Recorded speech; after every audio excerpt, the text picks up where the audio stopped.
Hi అండి. నేను మీ విజయ. ఈరోజు మనం నోరూరించే గులాబ్ జామ్ తయారు చేసుకుందాం రండి. నోటికెంతో కమ్మగా, స్మూత్‌గా అలా అలా నోట్లో వేస్తూ ఉంటే ఇలా నోట్లో వెళ్ళిపోతూ ఉంటాయండి. ఎన్ని తిన్నామో కూడా మనకే తెలీదనమాట. మా ఇంట్లో అయితే వీటి గురించి పెద్ద యుద్ధాలే జరుగుతాయండి ఈ గులాబ్ జామ్ కోసం. ఇది అందరికీ తెలిసిన రెసిపీయే. బట్ నేనే ఇంట్లో చేశాను కాబట్టి మీకు చూపిద్దామని చెప్పేసి పిలుస్తున్నానన్నమాట మిమ్మల్ని.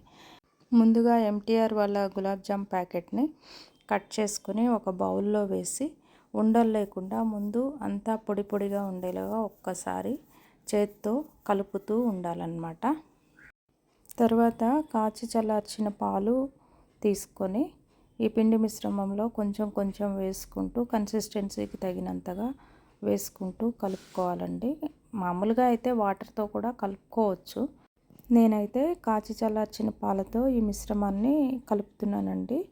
ఎందుకంటే ఈ పాలు వేసినందువల్ల కొంచెం సాఫ్ట్గా, కొంచెం టేస్ట్ వైజ్గా కూడా చాలా బాగుంటుందండి. అందుకని చెప్పేసి ఈ గులాబ్ జామున్ బాల్స్ క్రాక్స్ లేకుండా రావాలి అంటే మనం పిండి కలుపుకునే విధానంలోనే ఉంటుందండి.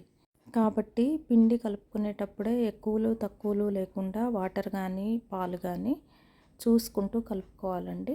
ఇదంతా ఒకసారి కలిపేసిన తర్వాత కొంచెం నెయ్యి తీసుకొని నెయ్యి వేసి కలుపుకోవాలండి. దానివల్ల పిండి ఇంకా సాఫ్ట్ అయిపోయి గులాబ్ జామున్ బాల్స్ చేసేటప్పుడు క్రాక్స్ లేకుండా చాలా నీట్గా పర్ఫెక్ట్గా వస్తాయండి. నెయ్యి వేసిన తర్వాత కూడా ఒకసారి పిండి మొత్తాన్ని ఆ నెయ్యి మొత్తం ఆ పిండి ముద్దకు పట్టేలాగా ఒక్కసారి మళ్ళీ కలుపుకొని కన్సిస్టెన్సీ ఇలా ఉండాలండి.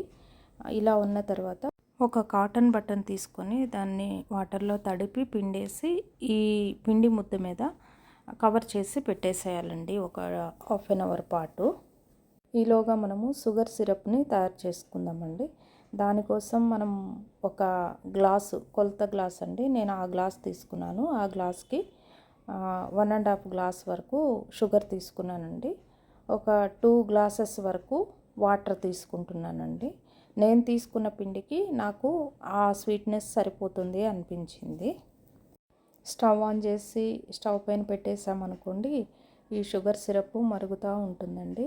ఈలోపు మనము ఇందులో యాడ్ చేయడానికి ఫ్లేవర్ కోసం మనం ఇలాచీ తీసుకుందామండి. ఒక 4-5 ఇలాచీ తీసుకొని దాన్ని బాగా రోల్లో దంచి మనము ఇదే సిరప్లో మరుగుతున్నప్పుడే వేసేసుకుందామండి. ఎందుకంటే మరుగుతున్నప్పుడు వేస్తేనే ఈ ఫ్లేవర్ అంతా ఆ వాటర్కి పట్టేస్తుంది, గులాబ్ జాముకి కూడా పట్టేస్తుంది అన్నమాట. అయితే మా ఇంట్లో అండి ఈ గులాబ్ జామ్ చేస్తే మీరు నమ్మరు, సైలెంట్గా ఒకళ్ళకి తెలియకుండా ఒకళ్ళు తినేస్తారండి. బట్ తర్వాత అడిగితే నేను కాదు అని చెప్పేస్తుంటారండి. సో ఫన్నీ అండి. ఈ గులాబ్ జామ్ చేసినప్పుడల్లా మా ఇంట్లో ఫన్నీ వాతావరణం వస్తుంది. అయితే ఈ రెసిపీలో వేయాల్సిన ఇంకొక ఇంగ్రీడియంట్ ఏంటంటే ఆల్మండ్స్ అండి. ఈ బాదం పప్పులు తీసుకొని వాటిని నిలువుగా కట్ చేసుకోవాలండి. నేనైతే ఒక 15-20 ఆల్మండ్స్ తీసుకున్నాను. ఇవి వచ్చేసి ఇలా నిలువుగా మాత్రమే కట్ చేసుకోవాలండి, అడ్డంగా కాదు. నిలువుగా కట్ చేసుకొని ఇదే సిరప్లో యాడ్ చేయాలండి లాస్ట్కి అది. ఇవన్నీ రెడీ చేసి పెట్టుకున్నాం కదా. ఇప్పుడు మనము స్టవ్ ఆన్ చేసి కడాయి పెట్టుకొని దీనిలో ఆయిల్ పెట్టుకుందామండి.